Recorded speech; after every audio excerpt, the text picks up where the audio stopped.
우리 오늘 주시는 하나님의 말씀은 사도행전으로 돌아옵니다. 21장 1절에서 14절입니다. 우리가 그들을 작별하고 배를 타고 바로고스로 가서 이튿날 로도에 이르러 거기서 바다라로 가서 베니게에 건너가는 배를 만나서 타고 가다가 구보로를 바라보고 이를 왼편에 두고 수리아로 항해하여 두로에서 상륙하니 거기서 배의 짐을 풀려 함이러라. 제자들을 찾아서 거기서 이래를 머물더니 그 제자들이 성령의 감동으로 바울더러 예루살렘에 들어가지 말라 하더라. 이 여러 날을 지낸 후 우리가 떠나갈새 그들이 다 그 처자와 함께 성문 밖으로 전송하거늘 우리가 바닷가에서 무릎을 꿇어 기도하고 서로 작별한 후에 우리는 배에 오르고 그들은 집으로 돌아가니라. 두로를 떠나 항해를 다 마치고 돌레마이에 이르러 형제들에게 안부를 묻고 그들과 함께 하루를 있다가 이튿날 떠나 가이사라에 이르러 7 집사 중 하나인 전도자 빌립의 집에 들어가서 머무르니라. 그에게 딸 넷이 있으니 처녀로 예언하는 자라. 여느 날 머물러 있더니 아가보라 하는 한 선지자가 유대로부터 내려와 우리에게 와서 바울의 띠를 가져다가 자기 수족을 잡아매고 말하기를 성령이 말씀하시되 예루살렘에서 유대인들이 이같이 이 띠 인자를 결박하여 이방인의 손에 넘겨주리라 하거늘 우리가 그 말을 듣고 그곳 사람들과 더불어 바울에게 예루살렘으로 올라가지 말라 권하니 바울이 대답하되 여러분이 어찌하여 울어 내 마음을 상하게 하느냐. 나는 주 예수의 이름을 위하여 결박당할 뿐 아니라 예루살렘에서 죽을 것도 각오하였노라 하니 그가 권함을 받지 아니하므로 우리가 주의 뜻대로 이루어지이다 하고 그쳤노라. 아멘. 성경 팩트입니다. 본문은 이걸 어떻게 해석하느냐에 따라서 우리의 가치관이 달라지고 우리의 신앙의 모습이 달라집니다. 이단도 언제나 성경을 가지고 말을 하는데 자의적으로 해석을 합니다. 또 문자적으로 해석하는 것도 큰 문제가 있습니다. 성경을 제가 사도행전을 강의하면서 숲으로 나무를 보는 사도행전이라고 한 것은 행간과 전체 속에서 부분을 보는 그런 눈도 중요하고 또 원문의 원래의 뜻을 원어로서 이해하는 것도 참 중요합니다. 그래서 성경의 해석이 얼마나 중요한가 하는 것은 기독교의 2000년의 역사 가운데 우리가 너무나 뚜렷이 경험하고 아는 바입니다.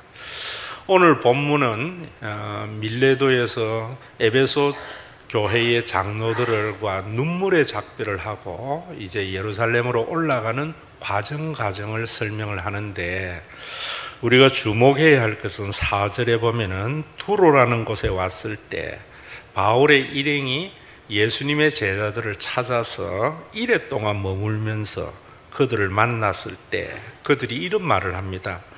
성령의 감동으로 바울더러 예루살렘에 들어가지 말라.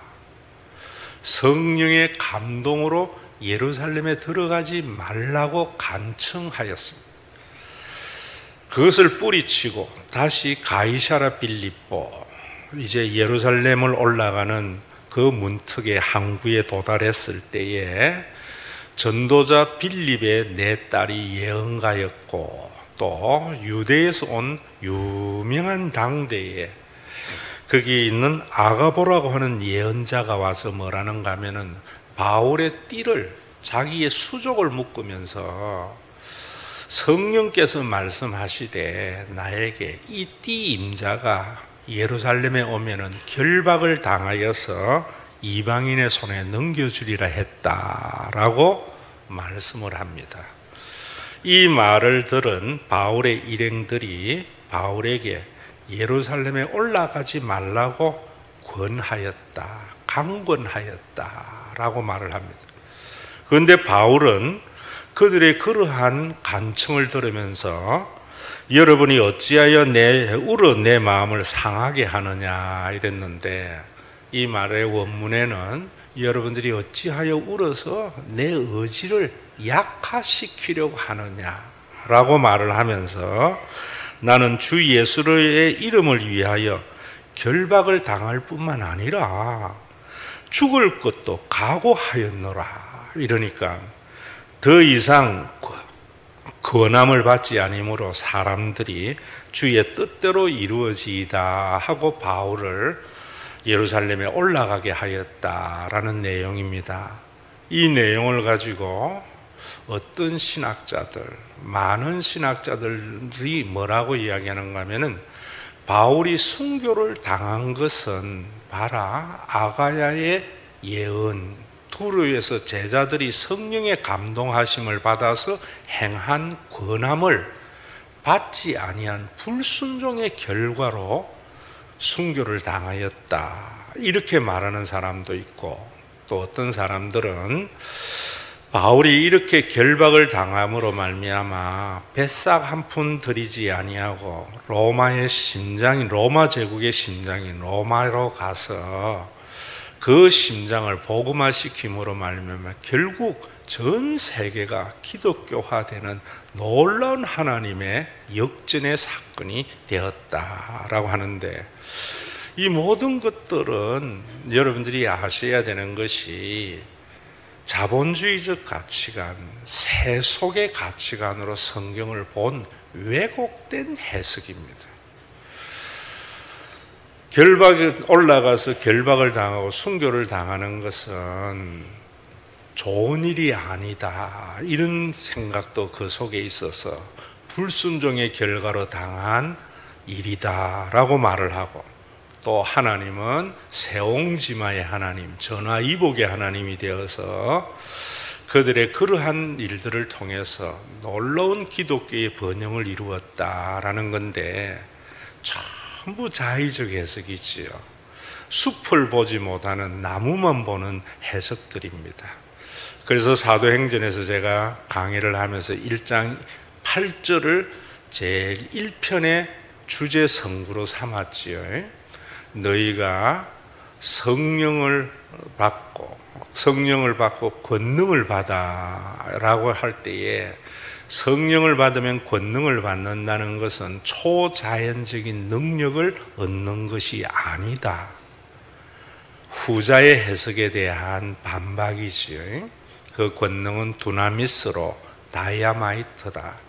다이나마이트는 기존의 모든 가치를 파괴하는 역할을 하고, 파괴와 함께 새로운 가치관을 세우는 것이다.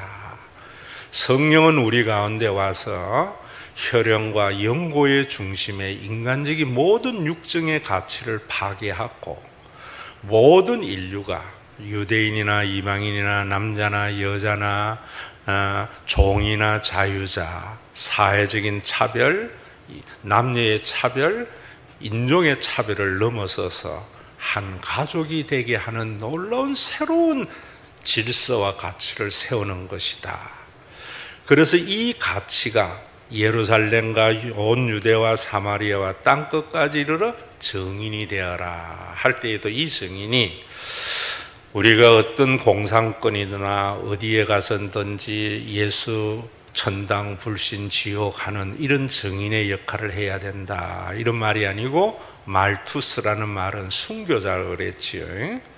언제나 그 시대의 정신과 타락한 인간의 육정이 만들어낸, 그 경험이 만들어낸 그 가치관과 싸워서 순교자의 역할을 해나가라. 그래서 예수를 믿는 것은 시대의 정신에 저항하고 거슬려 가는 거기 때문에 당연히 순교자의 삶이다.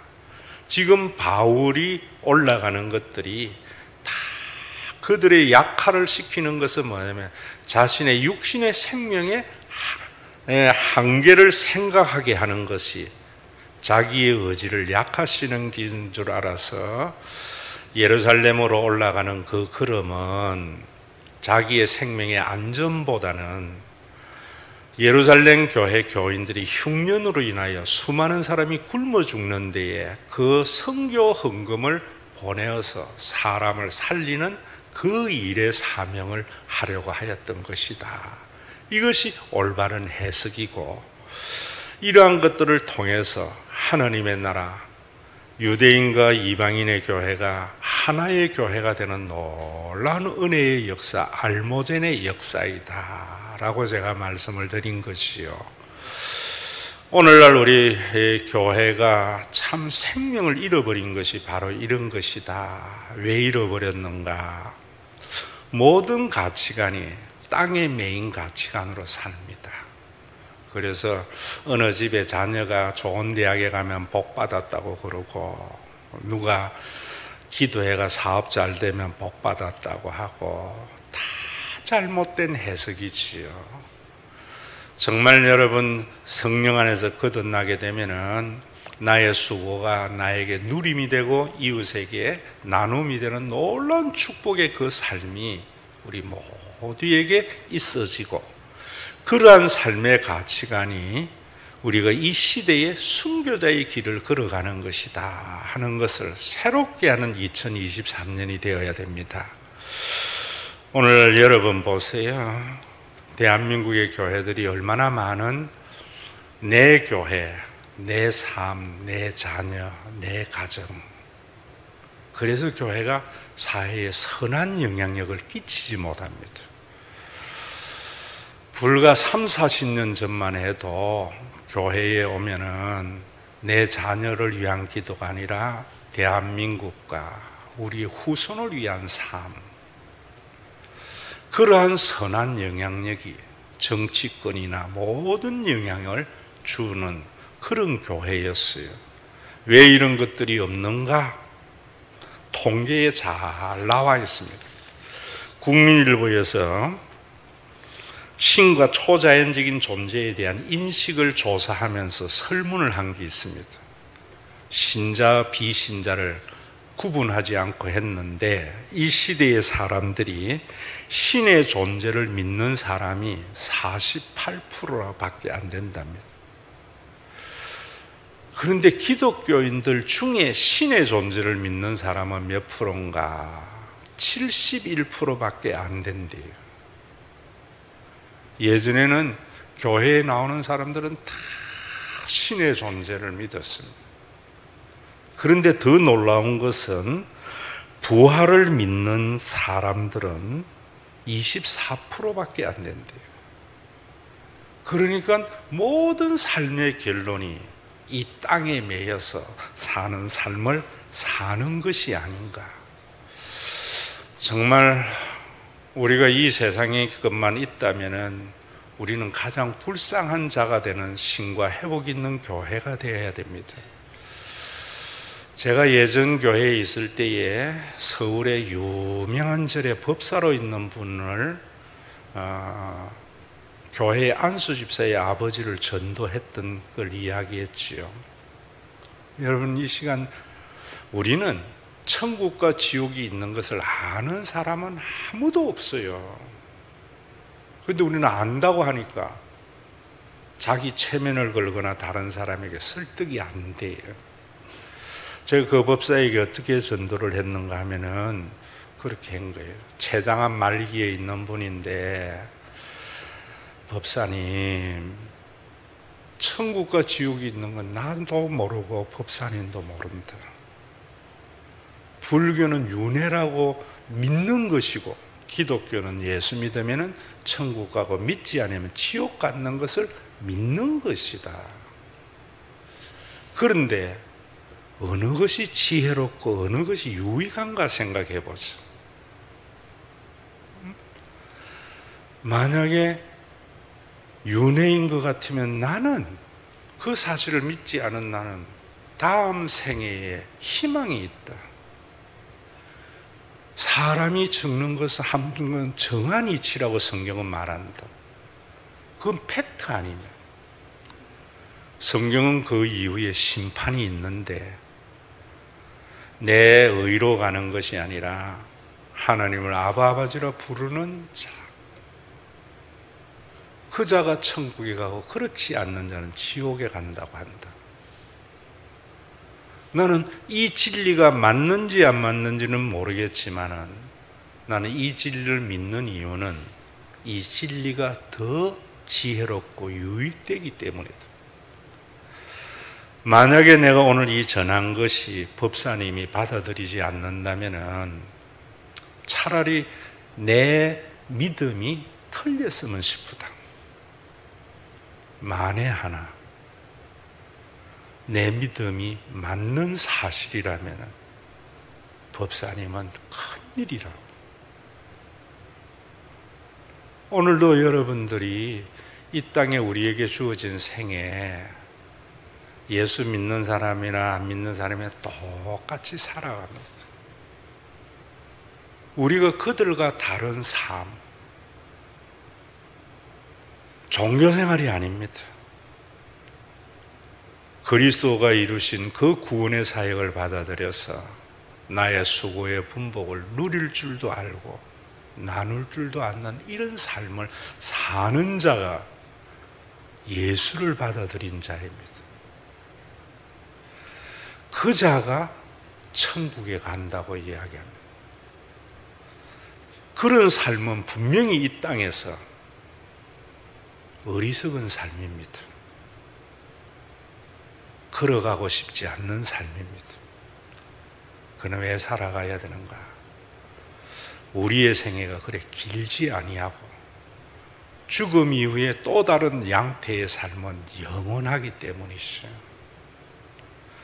예전에 우리 한국이 2%가 기독교인일 때에는 이 신앙이 99%의 성도들의 신앙이었습니다.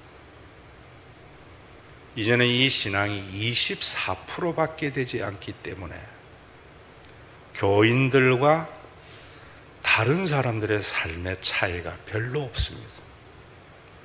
저는 2023년을 맞이하면서 여러분들의 생애 가운데 몇 프로의 삶인지 모르겠지만 이제는 하나님의 나라를 바라보면서 영생의 소망을 가지고 부활의 소망을 가지고 살아감으로 말미암아 시대에 거슬려 올라갈 수 있는 그런 성도들이 될 때 정말 우리 교회가 여러분들에게 평안을 가져다 주는 참된 교회가 되지 않을까 이런 생각을 하면서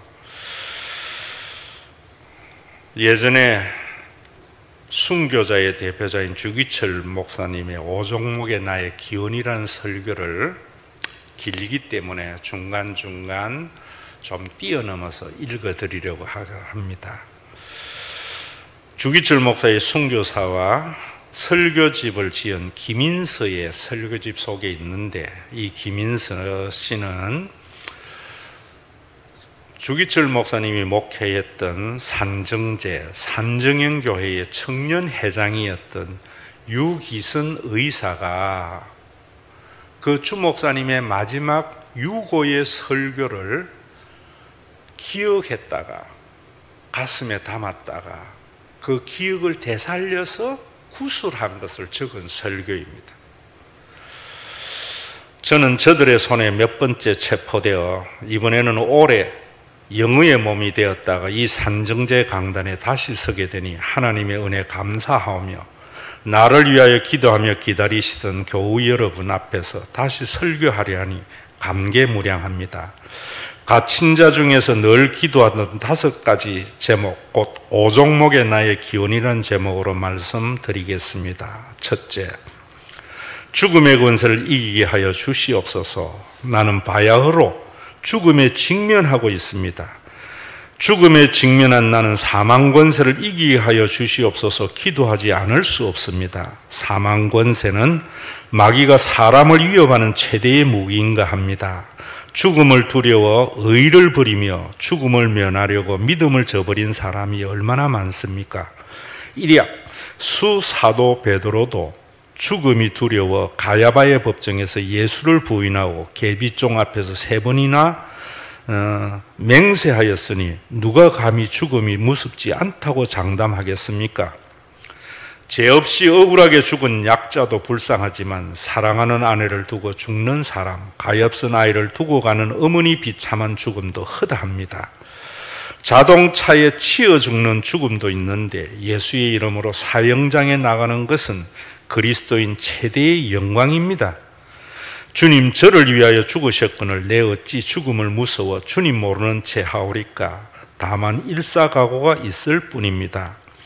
십자가에 죽으시고 무덤 속에서 3일 만에 부활하신 주님, 사망 권세를 이기신 예수여, 저도 부활을 믿고 사망 권세를 제 발 아래 밟게 하시옵소서. 죽음아, 내 쏘는 것이 어디 있느냐?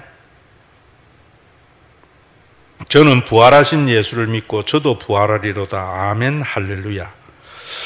여기에 또 설명이 있습니다. 주목사는 기고만장 오른발로 강단을 쾅 밟고 서서 만당의 청중을 둘러볼 때 사망 권세는 그 발 아래 부서지는 듯하였다.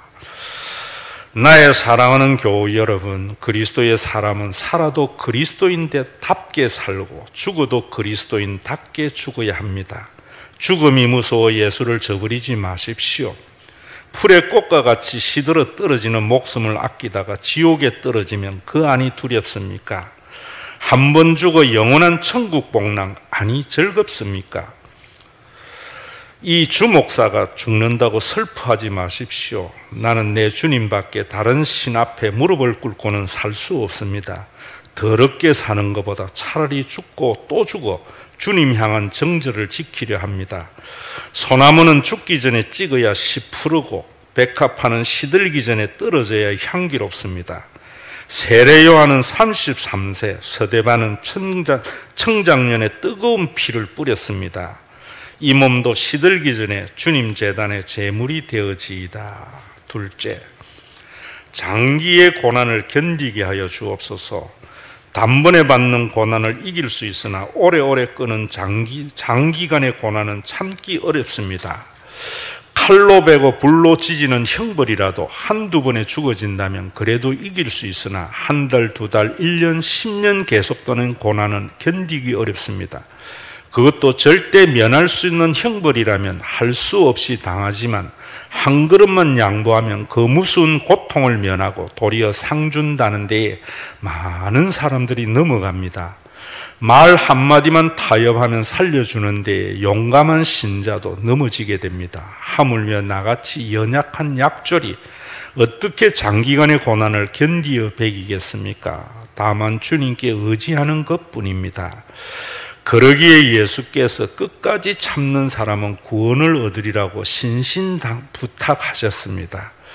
주님도 십자가에 직면하자 그 받으실 고난을 인하여 겟세마네 동산에서 피땀 흘려 기도하시고 십자가상에서 그 혹독한 고난을 이기셨습니다.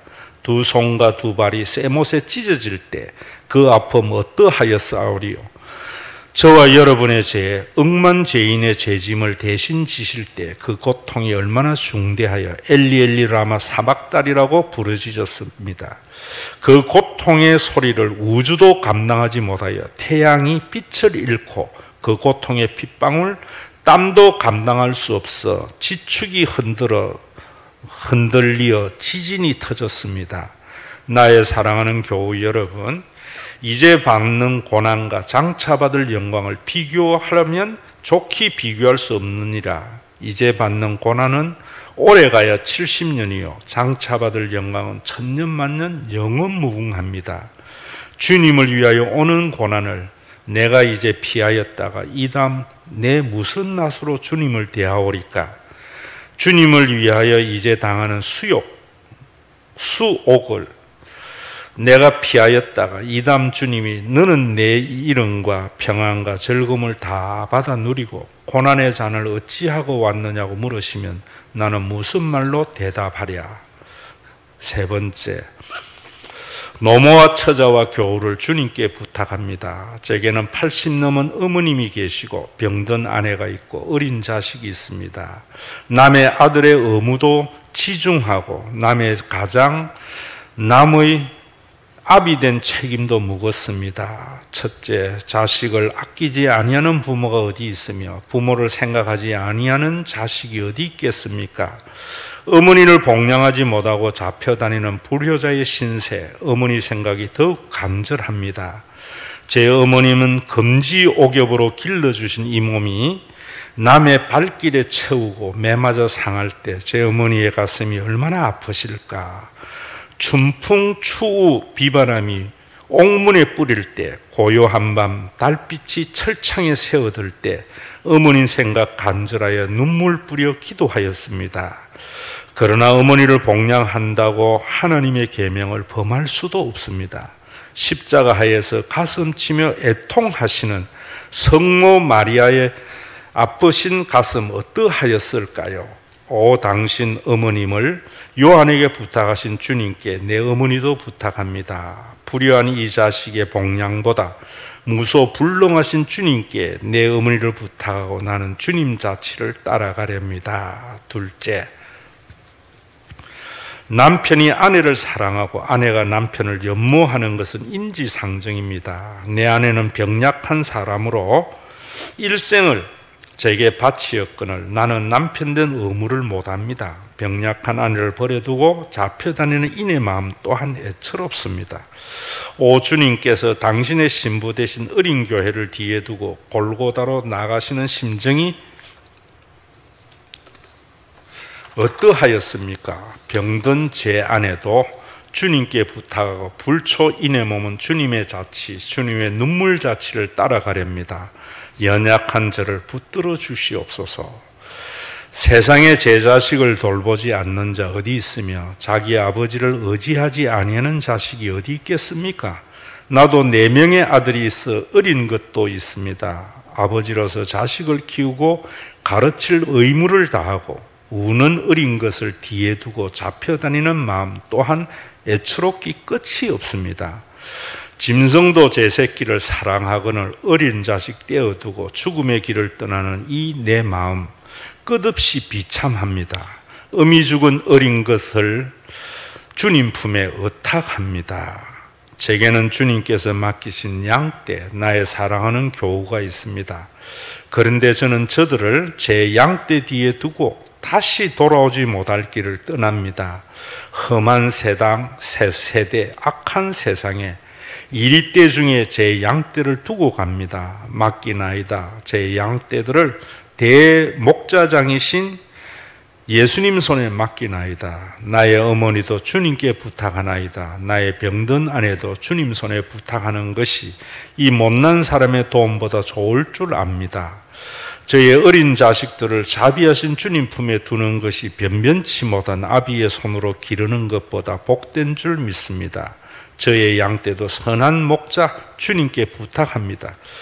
그리고 저는 마지막으로 이 산정제 이 강단을 떠납니다. 주님을 따라 주님의 피자치를 따라가렵니다. 편저자의 주석입니다. 말씀이 여기 이를 때에 주 목사의 음성도 비창하였고 그 눈에는 눈물이 떨어졌고 만당의 교우들은 모두 눈물로 성경책을 적시며 흐느껴 울었다. 목사의 눈감은 독사의 눈 같은 형사들의 눈에도 눈물이 어리었다. 나의 사랑하는 교우 여러분, 저는 제 어머니, 제 아내, 제 자식들을 여러분에게 짐되게 할 마음은 없습니다. 다만 무소불능하신 하나님께 부탁합니다. 여러분, 사람이 제 몸의 고통은 견딜 수 있으나 부모와 처자를 생각하고 철석 같은 마음도 변절하는 경우가 많습니다. 어린 자식의 우는 소리에 순교의 길에서 돌아선 신자도 허다합니다. 인간의 얽히고 얽힌 인정의 줄이여 나를 얽어매지 말라. 주님 따라가는 나를 얽어매지 말라. 부모나 처자를 예수보다 더 사랑하는 자는 예수께 합당치 아니합니다. 네 번째, 의에 살고 의에 죽게 하여 주시옵소서. 사람이 이 세상에 태어나서 사람으로서 마땅히 행하여야 할 의가 있습니다. 나라의 신민이 되어서는 충절의 의가 있고, 여자가 되어서는 정절의 의가 있고, 그리스도인이 되어서는 그리스도인의 의가 있습니다. 정몽주는 망하는 고려 나라를 위하여 선주고에서 피를 뿌렸는데 데야나스레야만은 그 절개는 대보다 청청창창 10%도다. 이 몸이 죽고 100번 다시 죽어 백골이 진토되고 넋이야 이끈 임향한 일편단심 변할 줄이 있으랴.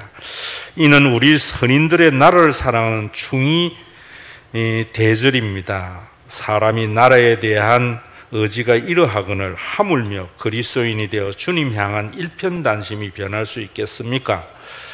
사드락 메삭 아벳느고는 신앙의 대의를 붙잡고 풀무불에도 뛰어들었고, 다니엘은 이스라엘의 정신을 가슴에 품고 사자굴 속에도 들어갔습니다. 예수를 사랑하여 풀무불이랴 예수를 사랑하여 사자굴이랴 그 무엇이 두려울 것인가? 서대반은 돌에 맞아 죽고 베드로는 십자가의 거꾸로 달렸습니다. 백제의 나라 도미 부인은 게루왕의 협박과 부귀의 유혹을 뿌리치고 두 눈 뽑힌 남편 도미를 찾아 이렵편주 조각배로 만경창파 서해바다에 떠서 황주 마늘의 아늘 아래서 한평생 그 남편을 섬기었습니다.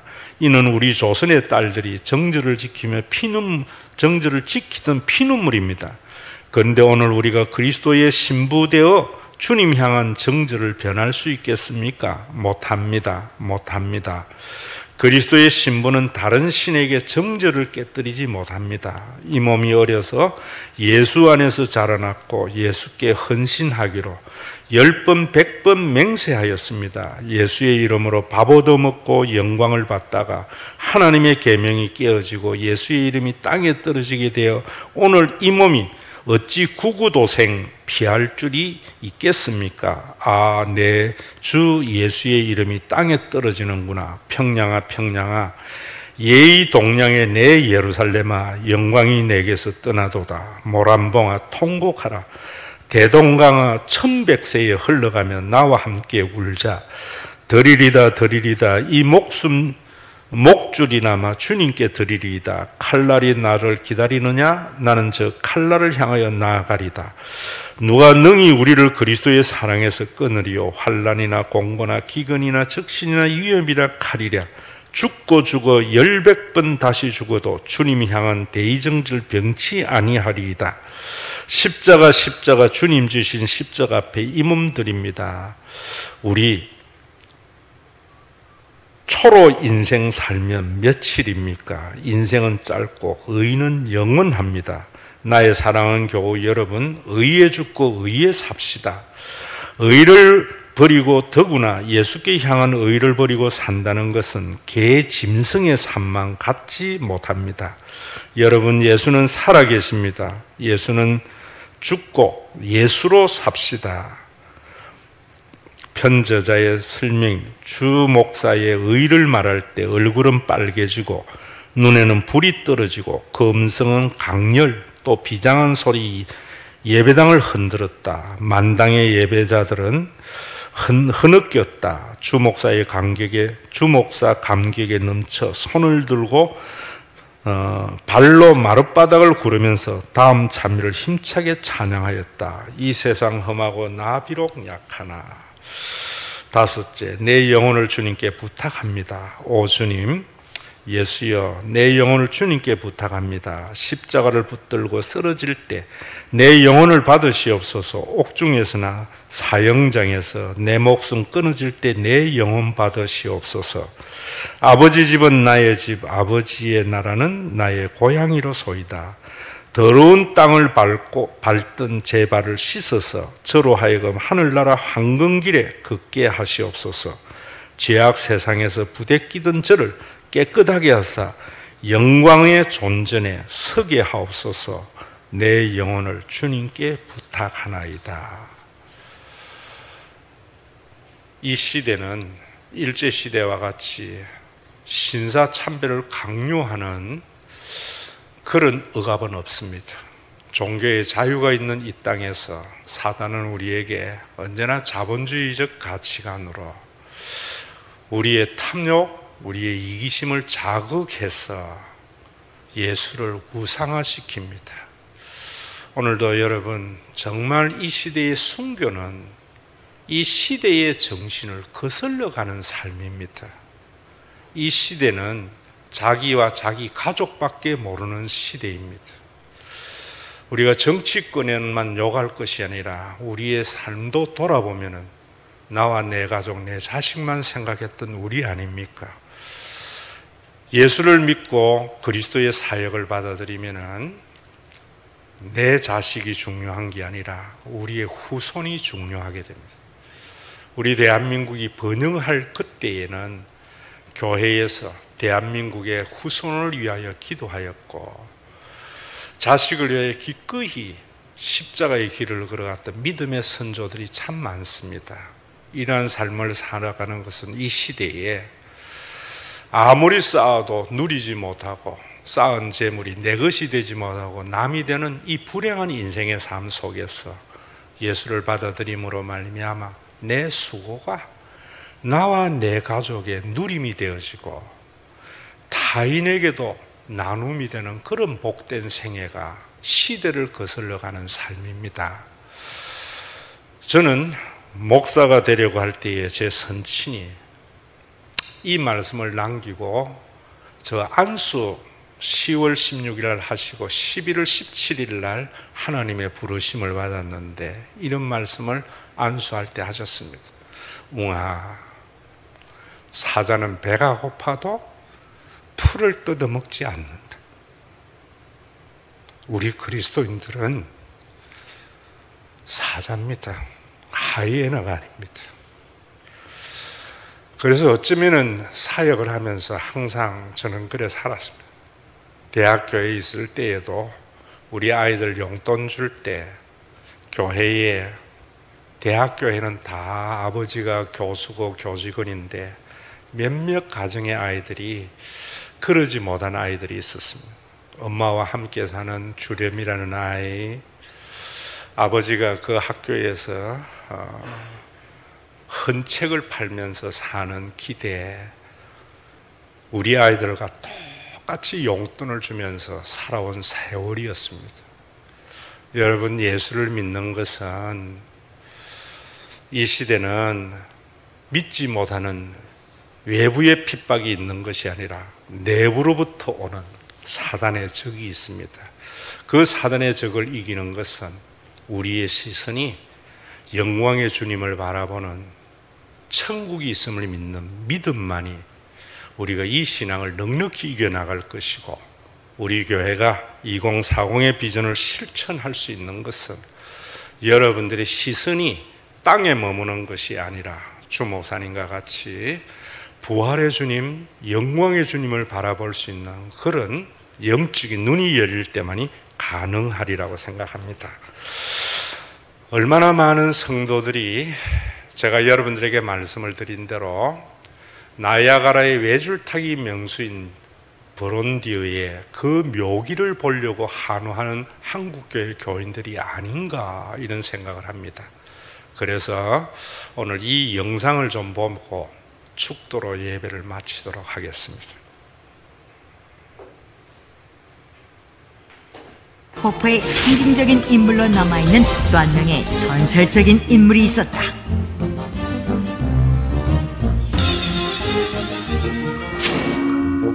프랑스 출신의 줄타기 고개사 찰스 블런디. 그는 각종 서커스 공연을 통해 전무후무한 고개사로 알려져 있었지만 이에 만족하지 못한 그는 1859년 2월 색다른 도전장을 내놓았다. On the 30th of the month, I'll cross Niagara Falls on the tightrope. 신문에 줄타기 줄에 올라 나야가라 폭포를 건너겠다고 광고를 낸 것이다. 그가 맹렬한 기세로 흘러내리는 폭포의 49m 높이에 걸려있는 가는 밧줄 위로 335m를 걸어가는 불가사의한 장면을 보기 위해 약속된 날짜에 폭포 앞에는 5,000명의 사람들이 운집하였다. 그런데 찰스 블런딘이 줄에 오르기 직전 그는 인파를 향해 한 가지 질문을 던졌고 How many of you believe that I could cross the fall on that rope? 사람들은 박수를 쳐서 믿음을 보여줬다. 그는 성공적으로 폭포를 건너갔다가 다시 줄을 타고 제자리로 돌아왔고, 이어 그는 외발 자전거를 타고 중말을 타고 그리고 눈을 가린 채로 폭포를 건너갔다가 다시 돌아왔다. 그러자 관중은 흥분에 빠져들었다. 그러자 이때 그는 또다시 질문 하나를 던졌다. Do you believe that I could cross that fall with someone on my back? 사람들은 함성과 박수로 그를 응원했고, 그가 원한다면 줄 위에서 그 어떤 일이라도 할 수 있을 것이라고 믿었다. 그런데 Then, who wants to be carried on my back? 찰스 블론딘의 마지막 질문은 사람들의 입을 완전히 막아버렸다. 관중들의 얼굴에서 흥분이 사라지고 미소도 사라졌으며 일순간 현장은 쥐죽은 듯 고요한 정막이 감돌았다. 그의 능력을 믿는다며 연신 박수와 환호로 그의 질문에 대답했던 5천여 명 모두가 침묵한 것이다. Me! Carry me! Carry me! 그리고 잠시 후 한 사람이 엄숙한 침묵을 깨뜨렸다. 찰스 블론딘의 친구 워싱턴이었다. 워싱턴은 세계에서 가장 강력한 폭포 위에 매달린 줄을 타고 800m 이상을 친구의 등에 업혀 건너갔다. 그것은 찰스 블론딘에게 굳건한 신뢰가 있어야만 가능한 일이었다. 이러한 두 사람의 신뢰는 많은 사람들에게 감동을 주었고, 사람들은 친구를 등에 업고 나야가라 폭포를 건넌 찰스 블론딘을 줄타기의 전설적인 인물로 기억했다. 상상할 수 없는 고공에서 줄 위를 걸었던 두 남자. 그들이 위험을 무릅쓰고 높은 곳에 올라 도전하고 정복하려 했던 것은 눈에 보이는 것이 아니라 스스로 갈구했던 자유와 믿음이었던 것이다.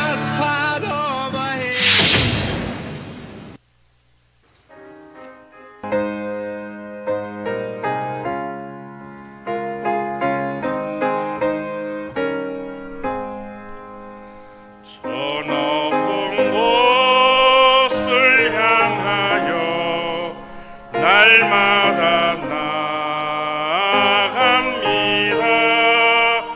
내 떡과 정성 모아서 날마다 기도합니다. 내 주여 내 맘 붙드사 그곳에 있게 하소서. 그것은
우리 주 예수 그리스도의 은혜와 아버지 하나님의 사랑하심과 성령님의 감동하심이 빛나고 높은 보좌를 바라보면서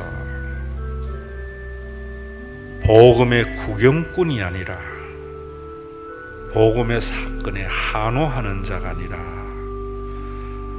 그리스도의 남은 고난을 통하여 복음에 참여하는, 주님을 참으로 신뢰하는, 브론디를 신뢰해서 그 등에 업힌 워싱턴과 같은 믿음의 권속들과 이들이 모여 있으므로 세상 어디에도 맛볼 수 없는 진정한 평안, 의식주의 걱정이 없는 그 하나님의 나라를 맛볼 수 있도록 선물로 주신 신과 회복 있는 교회 위에